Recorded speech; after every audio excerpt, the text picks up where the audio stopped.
dedicated to environmental health of our planet. Earth Day is observed in the United States, Canada, and many other countries around the world with programs designed to educate people about the Earth's environments and the threats to the environment.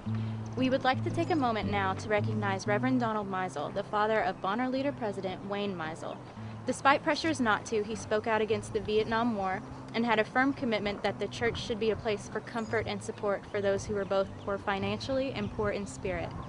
As a champion of civil rights, he marched with Dr. Martin Luther King Jr. in Selma, Alabama, and provided leadership during the Newark riots in the late 1960s. As chaplain to the Minnesota State Legislature, he challenged the status quo and held the elected officials of the state accountable to its people and the ethical principles for which he stood. As a father, he raised 4 children, each of whom have their own ministry as educator, town planner, foundation director, and higher education administrator.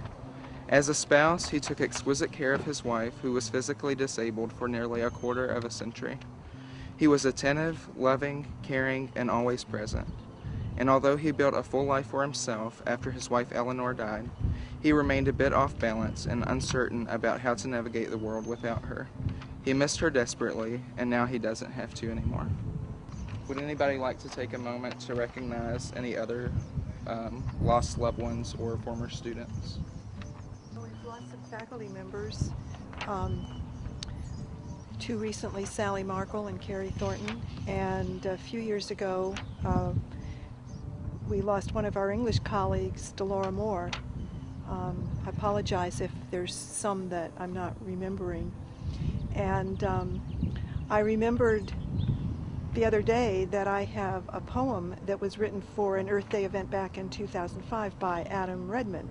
So I pulled it out and put it on my office door, and have encouraged the campus at large to just, take a walk today and then wander by and read that poem that he wrote. And he wrote it in honor of a tree planting back in 2000, actually a tree planting that had been done back in 1998. So we might remember them as well. I also think it's important that we remember a student that passed away this past year, Daniel Rector. He would have been a senior, and this tree planting is also in honor of him.